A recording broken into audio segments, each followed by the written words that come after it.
DeFi. It's called decentralized finance.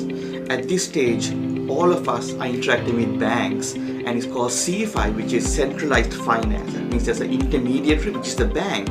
Bank decides whether our credit cards are valid. There are intermediaries. Anytime they can stop it from working. So you can go and try to pay something and it doesn't work. It's because the bank blocked it.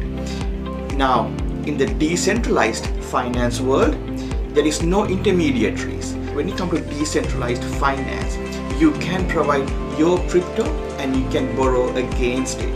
You can also use that collateral against whether to buy NFTs, or you can use it however you want. There's a lot more for us to learn in this decentralized finance.